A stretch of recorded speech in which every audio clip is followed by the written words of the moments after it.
pasada.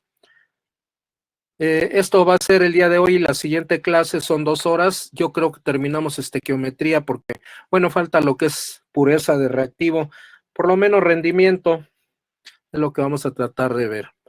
Entonces, vamos a compartir pantalla. A estos chavos, yo llego tarde presente para que ya estén todos y siguen llegando. Urrutia, por favor, llegue temprano. Ya no los voy a, viendo la presentación, ya no me voy a regresar a aceptar más gente. Si no estoy cortando esto y no le van a agarrar el hilo como quisiera. Uy, creo que no es esto. Espérenme. No, rendimiento. Ah, sí es.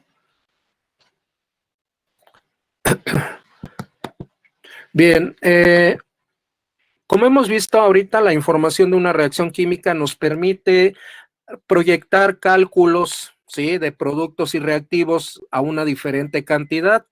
Ya vimos que la información de una ecuación o reacción química es ley, no la podemos variar, ¿sí? Cumpliendo con la ley de la conservación de la masa, nosotros podemos determinar el número de moles, vemos lo que son básicamente la masa y el volumen estequiométrico. Vimos la clase pasada lo que es también trabajar con unidades físicas diferentes. Vimos nosotros los casos de poder trabajar toneladas, kilogramos, libras. Se les dijo más o menos la explicación en la cual nosotros podemos, la misma manera de sacar la información nos permite solamente cambiar la unidad física. Entonces, toda la información que nos da una reacción química, por ejemplo, si estoy teniendo como dato las libras de determinada sustancia, acuérdense que el número de moles adquiere la unidad libramol, ya no va a ser gramo mol, sino libramol. En el caso de las masas estequiométricas, que la obtenemos multiplicando el coeficiente por la masa molar del compuesto, ya no va a ser gramo sobre gramo mol, sino en este caso será libra sobre libra mol, ¿de acuerdo? Entonces, esa es la magia, digámoslo así, del cálculo estequiométrico. El valor numérico, tanto del número de moles como de la masa estequiométrica, se conserva. Lo que cambian son las unidades y van a depender de las unidades que estemos trabajando. Otra cosa que debemos de tomar en cuenta, no todas las reacciones químicas se llevan al 100%. Esto es, no todo lo que metemos de reactivo se transforma a producto. Hay factores externos a lo que es el proceso, como sería en un momento dado los errores humanos, errores de medición, errores de pesada. En las instalaciones también puede haber alguna fuga, o en el equipo a utilizar hay desperfectos, etcétera, etcétera. Y un término muy importante es la pureza de reactivos. No todos los reactivos son al 100% puros. Estos factores impiden que una reacción química se logre al 100%, y esa variación en porcentaje se le conoce como rendimiento. El rendimiento de una reacción siempre va a ser menor y si acaso igual al 100%. Nunca va a ser mayor al 100%. Si yo tengo un valor de rendimiento mayor a 100, así sea 100.5, quiere decir que estamos creando materia y eso no es posible. Entonces, el máximo rendimiento que tenemos en una reacción química es el 100. Repito, y esos son en procesos ideales. Pero generalmente en la práctica los porcentajes de rendimiento son menores al 100. Básicamente lo que vamos a hacer ahora es precisamente determinar cómo vamos a poder aplicar el rendimiento. Entonces, el rendimiento de una reacción química, no todas las reacciones químicas se realizan al 100, es decir, no todo lo que se alimenta como reactivo se transforma totalmente en productos. Se consideran factores tales como errores o imprecisiones humanas, fallas del equipo, de pesadas y medida de sustancias, anomalías en las instalaciones, pureza de reactivos, etcétera, entre otros factores. Esto obliga a identificar 4 tipos de cantidades relacionadas con los reactivos y con los productos, las cuales vamos a clasificar en forma general como cantidades teóricas y cantidades reales. cantidades reales. Estas cantidades, muchachos, les toca a ustedes identificar para poder calcular en un momento dado la cantidad de producto obtenido o la cantidad de reactivo alimentado o poder calcular el mismo rendimiento de una reacción química. Son vitales y esto se logra leyendo e identificando estas cantidades. Nosotros lo vamos a aprender aquí. Entonces, de alguna manera, vamos a tener el antecedente de estas cantidades reales y teóricas. Esta es cantidad teórica y cantidad real. Si nos referimos a reactivos, ¿sí? La cantidad teórica y cantidad real de reactivos, la cantidad de reactivos o cantidad teórica es la cantidad alimentada, la cantidad inicial, la cantidad que yo meto a reaccionar. Muchas veces el término hago reaccionar el ácido clorhídrico, parece que ustedes lo identifican como que yo soy ley y si yo meto 1000 litros de ácido clorhídrico, yo estoy diciendo que eso va a reaccionar y es mentira. Yo es lo que voy a alimentar, lo que voy a poner en el reactor. Pero depende del proceso si realmente voy a gastar ese volumen que estoy introduciendo del reactivo. Entonces, la cantidad teórica la vamos a identificar como el reactivo alimentado, el inicial, el que se hace reaccionar antes de efectuarse la reacción química. Eso es lo que voy a identificar como cantidad teórica de reactivo. Reactivo alimentado inicial, el que se hace reaccionar antes de efectuarse la reacción química. Vuelvo a repetir, el término que hago reaccionar no significa que va a reaccionar totalmente, ¿de acuerdo? Y la cantidad real de reactivo realmente, así como dice su vocablo, es la cantidad de reactivo que se va a consumir, la cantidad de reactivo que se va a gastar o el que va a reaccionar verdaderamente o realmente. Esa es la cantidad real, ¿sí? Entonces, una cantidad de reactivo que se consume, el que se gasta o el que reacciona después de que la reacción química se lleva a cabo, esa es una cantidad real. Entonces hay que identificar estas dos cantidades, la de reactivos teórica, reactivo alimentado, reactivo inicial o el que hago reaccionar o pongo a reaccionar. Y la cantidad real es la cantidad de reactivo que se consume, que se gasta o que reacciona después de que la reacción química se lleva a cabo. En el caso de productos, la cantidad teórica es la cantidad esperada. Yo metí 10 kilogramos de cloruro de sodio en una reacción y se formaron, y yo espero obtener, por medio de cálculos estequiométricos, espero obtener 15 kilogramos de hidróxido de sodio, dependiendo de la reacción, pero realmente obtuve 8. Entonces, la cantidad de producto como cantidad teórica es el producto esperado antes de efectuarse la reacción química. Generalmente este producto esperado lo calculan por estequiometría, ¿sí? Metemos los datos como ya saben, yo hago reaccionar 10 kilogramos de A, entonces hago mis cálculos estequiométricos y veo que debo de obtener 18 kilogramos de C, que es un producto. Esa es la cantidad esperada. Pero la cantidad real de productos es el producto obtenido, el producto generado o el producto, valga la redundancia, producido después de que la reacción química se lleva a cabo. Entonces son 4 cantidades que deben identificar plenamente leyendo cuidadosamente el enunciado. Entonces, la cantidad de producto teórica o cantidad teórica es lo esperado, lo que yo espero obtener de un producto, y la cantidad real es lo que realmente obtuve después de que se realizó la reacción química. Vuelvo a repetir, estas 4 cantidades es vital que las sepan identificar. Ahora bien, el rendimiento de una reacción química se va a calcular entonces como, el rendimiento de una reacción química es entonces la relación de una cantidad real con una cantidad teórica y se expresa en porcentaje, que siempre deberá ser menor o hasta cercano al 100%. Entonces, el porcentaje de rendimiento lo vamos a calcular dividiendo una cantidad real entre una cantidad teórica por 100, pero aguas. yo no puedo dividir una cantidad real de producto entre una cantidad teórica de reactivo o una cantidad real de reactivo entre una cantidad teórica de producto. No, no se puede. Entonces, nosotros vamos a ver que debe considerarse que tanto la cantidad real como la cantidad teórica, ambas deben de ser del reactivo, de uno de los reactivos, o bien ambas deben de ser de uno de los productos. No se puede combinar una cantidad real de reactivo con la cantidad de producto y viceversa. Eso no se puede. Entonces vamos a tener resultado de esto dos cálculos de rendimiento o dos posibilidades de obtener el rendimiento y nos va a dar el mismo resultado.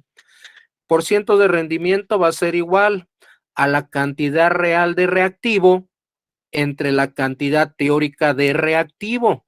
¿Sí? Si se dan cuenta, las dos están referidas a un reactivo en específico. No podemos tampoco combinar la cantidad real de reactivo A con la cantidad teórica de reactivo B. Entonces, los dos son de A o del reactivo B. ¿Sale? Hay que tener mucho cuidado con esta aceptación de la fórmula. Entonces, por ciento de rendimiento va a ser igual a cantidad real de reactivo entre cantidad teórica de reactivo por 100. En el caso de referirla a producto, el porciento de rendimiento va a ser igual a la cantidad real de un producto, de uno de los productos, entre la cantidad teórica de ese producto. ¿Sale? Eso es como vamos a calcular el porciento de rendimiento. Ambas, si se dan cuenta, es multiplicado por 100 porque lo obtenemos en porcentaje. ¿Hasta aquí alguna duda, muchachos? Si identificamos entonces, primer caso, o primero, las cantidades teóricas y cantidades reales, tanto de reactivos como de productos. Ya que hayan entendido estas cuatro cantidades, en un momento dado van a poder calcular el porcentaje de rendimiento con las dos intenciones, una como reactivo y otra con producto. ¿De acuerdo? Ese es el rendimiento de una reacción. Ahora bien, existen tres tipos de problemas en los que interviene el rendimiento de una reacción química, a saber, uno de ellos es cuando conocido el rendimiento de una reacción química y el dato de uno de los reactivos alimentado, se pide determinar la cantidad de reactivo real consumido o gastado o la cantidad real de un producto obtenido, ambos al terminar de realizarse una reacción química. Algunos problemas se les va a dar la cantidad teórica de reactivo, es decir, yo les voy a decir un momento dado, se alimentan 10 toneladas de cloruro de sodio en un proceso. Esa es una cantidad teórica, ¿de acuerdo? De reactivo. Esa es la cantidad que se les da de dato, sabiendo que el rendimiento de un proceso del rendimiento aplicado es del 80%, ya se les da el rendimiento de una línea de producción. Muchos de los productos a nivel industrial o a veces en una simple reacción química, ya sabemos que vamos a obtener un rendimiento ya conocido o ya lo establecemos como conocido porque es muy cotidiano este alcance de la reacción. Entonces, ya podemos tener en cuenta dicho rendimiento de la reacción. Entonces, cuando se nos dan estos dos datos, este es el primer tipo de problema de rendimiento. El segundo tipo de rendimiento que vamos a poder calcular es cuando conocido el rendimiento de una reacción química y el dato de uno de los productos obtenidos, se pide determinar la cantidad de reactivo teórico, es decir, el reactivo alimentado inicial. Yo tengo una cantidad de producto obtenido y sé que la reacción química tuvo un 70% de rendimiento. Lo que vamos a tener que calcular, el primer paso va a ser la cantidad del reactivo que reaccionó para obtener la cantidad de producto obtenido. Ya con esta cantidad de reactivo que reaccionó, ese va a ser relacionado directamente con el rendimiento, al 80%, por ejemplo. Y a mí me piden la cantidad alimentada. Entonces, yo ya tengo la cantidad que reaccionó, que se asocia directamente al porciento de rendimiento, lo voy a tener que calcular al 100%, que es lo que va a corresponder a la cantidad alimentada de ese reactivo. Entonces, este es el segundo problema o tipo de problema que vamos a aprender a manejar en el término o los términos de rendimiento. Y la tercera es cuando, conocida la cantidad real de producto obtenido o producido y la cantidad teórica de reactivo alimentado o que se hace reaccionar, o bien si se conoce la cantidad teórica de producto esperado y la cantidad real de reactivo consumido o gastado, se pide calcular el rendimiento que se verifica en la reacción química. Entonces, en este tipo de problema vamos a aprender a sacar el rendimiento de una reacción química. Entonces, estos son los tres tipos de problemas que vamos a aprender. Pues ya tenemos ahorita nosotros, entonces, el primer caso que vamos a ver el día de ahora. A ver, pónganse abusaditos, por favor. Un aspecto importante también en este tipo de problema es que debemos de tener presente que al tener una cantidad teórica de, ya sea de reactivo de producto, yo voy a poder obtener en mis cálculos otra cantidad teórica. O sea que la cantidad teórica me permite calcular otra cantidad teórica. Lo mismo sucederá si yo tengo una cantidad real. Esa cantidad de real me va a permitir calcular otra cantidad real. Yo no puedo obtener de una cantidad teórica una cantidad real, o de una cantidad real una teórica, no se puede. Entonces, por eso es importante que aprendan a identificar las cantidades. Es vital que lean con cuidado este tipo de problemas, por favor. Esto es entonces lo que deben de tomar en cuenta. Hay otra más. No, pues ya tenemos el caso 1.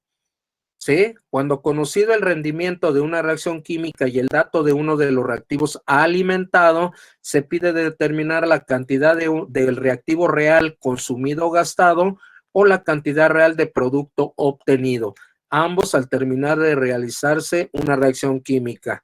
Entonces, como ejemplo, abusados, hay que acordarse de lo que les acabo de decir, por favor. Dice, se hacen reaccionar 10.8 toneladas de ácido fosfórico en el siguiente proceso, el cual presenta un rendimiento del 75%. Entonces, si yo estoy hablando que hago reaccionar 10.8 toneladas de ácido fosfórico, yo les pregunto, ¿sí? De las 4 cantidades que ya hablamos, ¿a cuál corresponde? En primer lugar, ¿es reactivo o producto? Segundo, ¿es una cantidad teórica o cantidad real? Se hacen reaccionar. A ver si la identifican. Pues es reactivo, ¿no? Sería No, reactivo. reactivo. Okay. De reactivo. Ahora, ¿es la cantidad real o la cantidad teórica? Teórica, ¿no? Teórica. Teórica, ¿de acuerdo? Porque es lo que yo hago reaccionar, la que pongo a reaccionar, pero no me consta si realmente va a reaccionar totalmente, ¿de acuerdo? Entonces, ya identificaron la cantidad teórica de reactivo y tengo el rendimiento. El primer paso, ¿sí? Bueno, vamos a analizar lo que nos piden. Las cantidades o las toneladas de hidróxido cúprico que se consumen, las toneladas mol de fosfato cúprico que se produce y la reacción química que se va a verificar en este caso es ácido fosfórico que reacciona con hidróxido cúprico para producir fosfato cúprico y agua. Va de nuevo. Me pide calcular las toneladas de hidróxido cúprico que se consumen y las toneladas mol de fosfato cúprico que se produce. Yo les pregunto en el inciso A, ¿qué me piden calcular? ¿Una cantidad real o una cantidad teórica?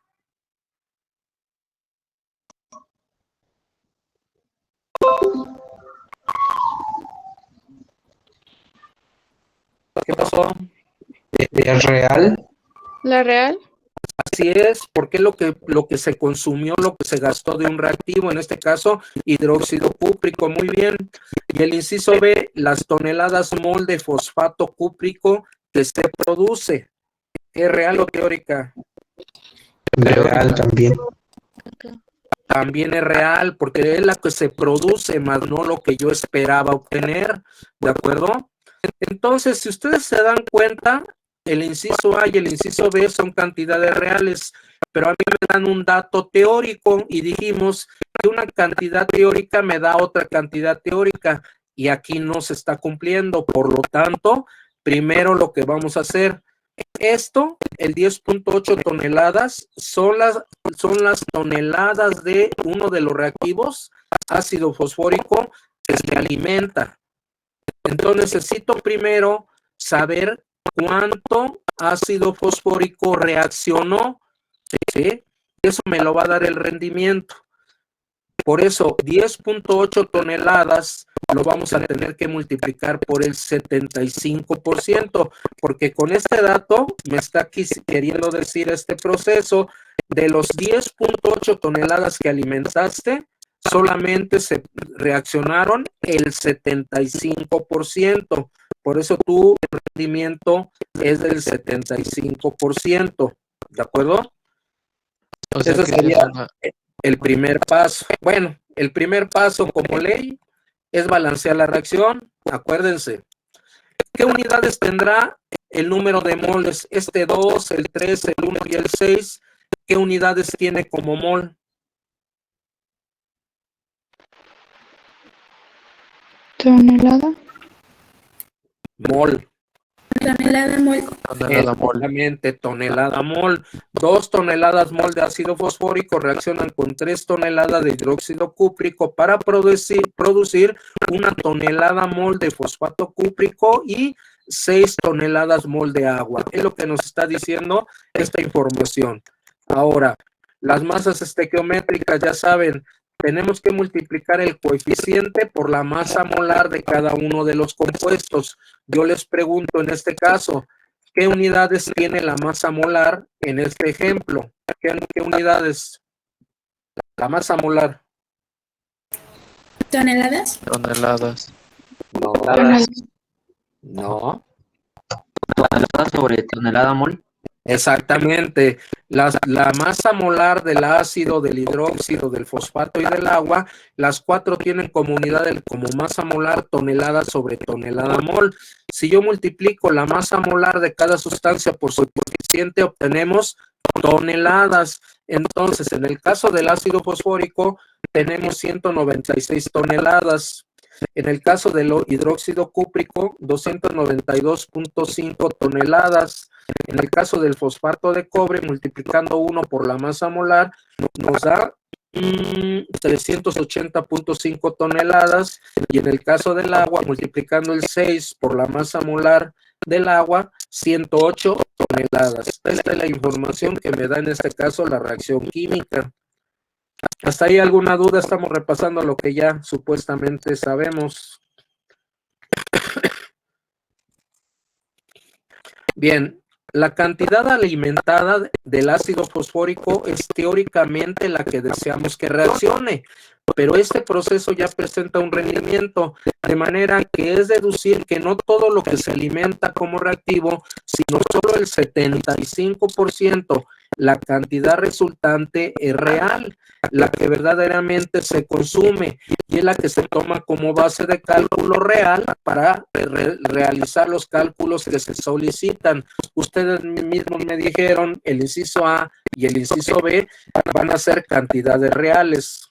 Entonces, para obtener esa cantidad real, lo que vamos a hacer es la masa real del ácido fosfórico que reacciona es igual a la masa alimentada del ácido fosfórico por el 75%, y esto nos da uno de 8.1 toneladas. Entonces, si yo multiplico la masa alimentada de 10.8 toneladas por 0.75, nos da 8 toneladas. Esto es lo que realmente va a reaccionar del ácido fosfórico. ¿Sale? Entonces, el primer paso es sacar la cantidad real del reactivo, de lo que realmente se consume, a partir de la cantidad alimentada y del rendimiento de la reacción. Entonces, el inciso A pide determinar las toneladas de hidróxido cúprico que se consume. Entonces vamos a la reacción química, ¿sale? Si ustedes se dan cuenta, en la ecuación química nos están pidiendo calcular, ¿sí? En este caso, las toneladas de hidróxido cúprico que reaccionan. De acuerdo con la reacción química, 196 toneladas de ácido fosfórico reaccionarán con 292.5 toneladas de hidróxido cúprico. Si reaccionan 8.1 toneladas de ácido fosfórico, ¿sí? ¿Cuántas toneladas de hidróxido cúprico van a reaccionar? Es la pregunta. Si reaccionan 8.1 toneladas de ácido fosfórico, ¿cuántas toneladas de hidróxido cúprico se consumen?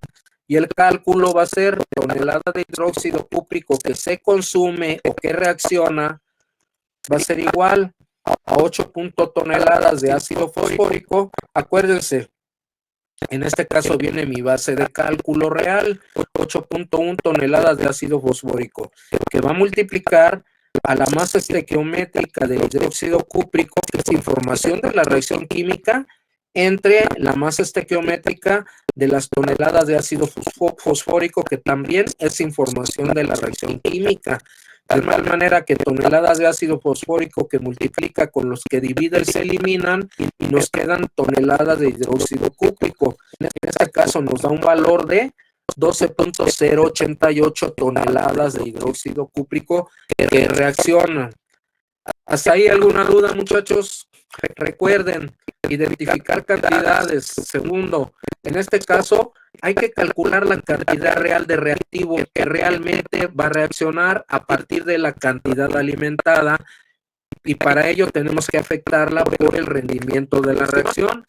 Con ese valor de la cantidad real que se consume o que reacciona, calculamos lo que nos están pidiendo, en este caso los dos incisos. ¿Hasta ahí alguna duda, muchachos? No. No, profe. Obviamente con ejercicios lo vamos a hacer gacho. Vamos con el inciso B. El inciso B nos pide calcular las toneladas mol de fosfato cúprico a producir.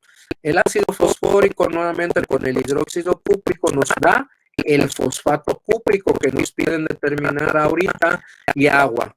Balanceando la ecuación química, que ya la tenemos balanceada, y utilizando nuevamente las masas estequiométricas, tenemos la información de la reacción. De acuerdo con la reacción química, otra vez, 196 toneladas de ácido fosfórico nos producen una tonelada mol, porque en este caso me pide el número de moles de fosfato cúprico, es lo que nos da la información de la reacción. Si yo hago reaccionar o reaccionan 8.1 toneladas de ácido fosfórico, que es lo que realmente reaccionó, ¿cuántas toneladas mol de fosfato cúprico se producen? Entonces las toneladas mol de fosfato cúprico producido va a ser igual a 8.1 toneladas de ácido fosfórico, ¿sí? Que van a multiplicarse a una tonelada mol de fosfato cúprico entre 196 toneladas de ácido fosfórico. Nuevamente hacemos el análisis dimensional y nos da las unidades de tonelada mol, en este caso 0.0403, que ese sería el resultado del inciso B. Entonces, ¿alguna duda, muchachos?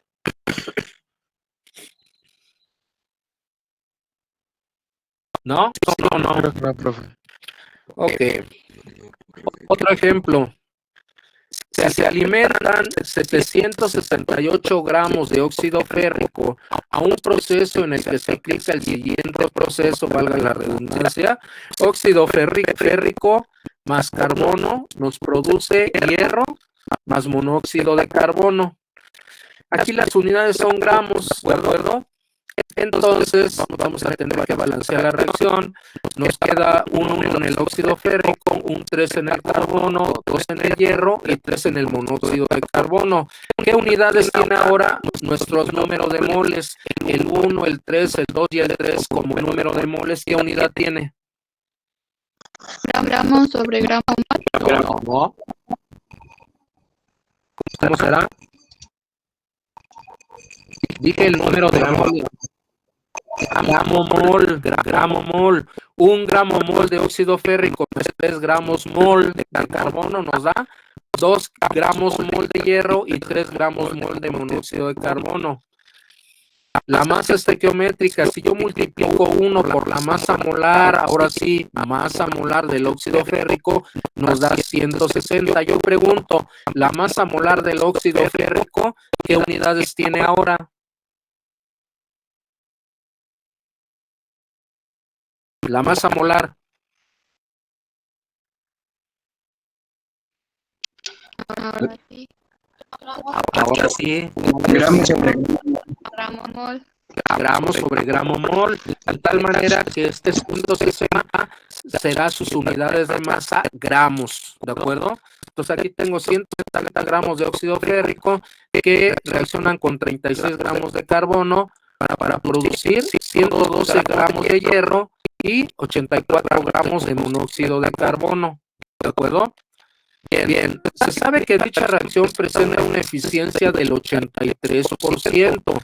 Determina los gramos mol de carbono que reaccionan, los gramos de hierro producido y el volumen a CNPT generado de monóxido de carbono. ¿Sale? Aquí nos faltó el dato del volumen molar. ¿Qué volumen vamos a tener? El único compuesto gaseoso nos lo dice el inciso C. ¿Sí? Volumen a CNPT generado de monóxido de carbono. Además, ustedes saben que el monóxido de carbono es gas, no hay pierde. Esa es una sustancia que tenemos en la vida cotidiana. Entonces, el monóxido de carbono es gas. Yo les pregunto, ¿qué valor de volumen molar le corresponde a la reacción aquí como información que me faltó ponerla aquí? ¿A qué volumen corresponde del monóxido de carbono? Ya lo saben hacer. ¿Qué pasó?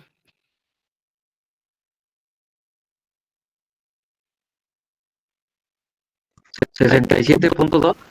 67.2, correcto. El 67.2 fue multiplicar 3, en este caso 3 gramos mol, por el volumen molar de una mol, 22.4 litros por mol. Y esto nos da 67.2 litros, correcto. Esa sería la manera de calcular el volumen estequiométrico en esta ecuación química. Pregunto, si se alimentan 768 gramos de óxido férrico, pregunto, ¿cantidad real o cantidad teórica?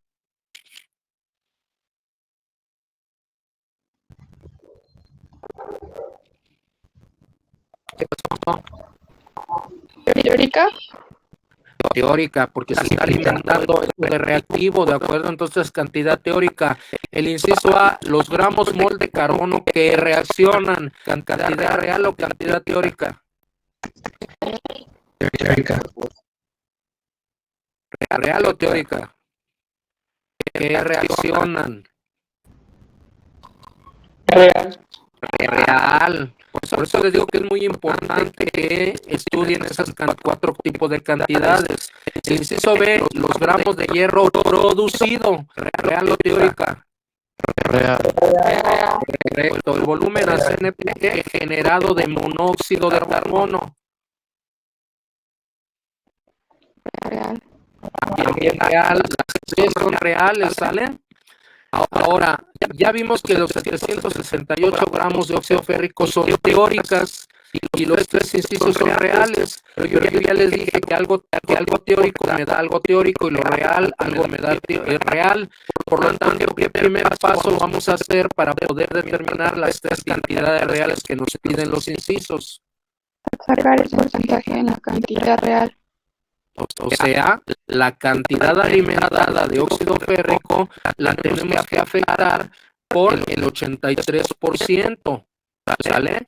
Para obtener la de la real, es decir, se determina la cantidad real del reactivo que reaccionará con base al rendimiento de la reacción. Esto es, masa que reacciona de óxido férrico va a ser igual a 768 gramos que es lo alimentado por 0.83. y esto nos da 637.44 gramos. Quiere decir que de los 768 gramos alimentados de este reactivo, solamente reaccionaron 637, pero esta cantidad ya es real, lo que realmente reaccionó ya es real. Con esta cantidad real, ahora sí hay que calcular A, B y C, ¿sale? Que es lo que hicimos en el problema anterior. Partiendo de la información de la reacción química, vemos que 160 gramos de óxido férrico, es lo que nos dice la ecuación química, reaccionan con 3 gramos mol de carbono. Lo estamos viendo en la reacción 160, reaccionan con 3. Si reaccionaron 637.44 gramos, ¿cuántos gramos de carbono se consumieron? Entonces, si reaccionan 637.44 gramos de óxido férrico, ¿cuántos gramos mol de carbono reaccionarán? Y con esto tenemos nuevamente la misma reacción. La copio para tener la misma reacción y no nos perdamos en los cálculos. Las masas estequiométricas.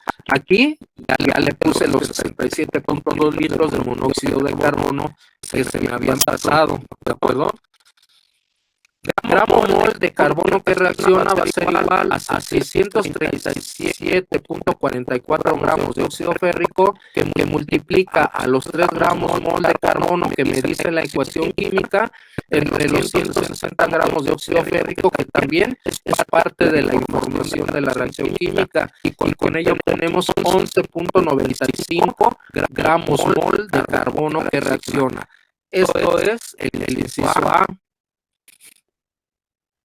Para el inciso B, de acuerdo con la información de la ecuación química, nos dice que 160 gramos de óxido férrico producen 112 gramos de hierro. Es lo que nos dice la ecuación. Ahora, si se hacen reaccionar 637.44 gramos de óxido férrico, ¿cuántos gramos de hierro se producen?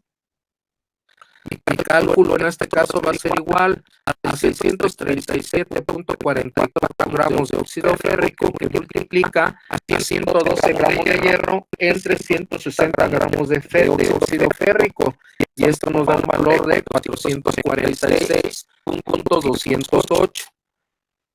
Y el inciso C, de acuerdo con la información de la ecuación química, 160 gramos de óxido férrico nos producen 67.2 litros de monóxido de carbono. Si ahora reaccionan 637.44 gramos de óxido férrico, ¿cuántos litros de monóxido de carbono se generan? Haciendo la reacción el cálculo respectivo, 637.44 gramos de óxido férrico multiplica 67.2 litros de monóxido de carbono y 160 gramos de óxido férrico. ¿Hasta ahí alguna duda, muchachos? Esto nos da un valor de 267.724 litros. ¿Hasta ahí alguna duda? No. No, profe. Ok, de todos modos, les voy a pasar una actividad que me van a entregar. Esta actividad les voy a dar precisamente, bueno, hablamos de este tipo de problemas de rendimiento, ¿sí? En la cual, no, ya les dejo una tarea ahorita, ¿verdad? Ya me van a entregar mañana la tarea. No, vamos a esperarnos. Hay que repasar esta metodología, por favor, de este caso. A partir de la página del libro de la página 71 a 78, vienen los dos primeros casos. Estudiense el primer caso, dejen de ver bien las páginas para que no se pierdan. Denle una repasadita de ahora, por favor, que es necesario que lo estén repasando. El día de mañana, la siguiente clase, vamos a ver el caso 2 y el caso 3. Y después viene una tarea. Entonces, el primer caso de rendimiento viene de la página 71 del libro, con ejemplos resueltos, hasta la página 74, 71, 74, lo que vimos hoy. Aquí, claro.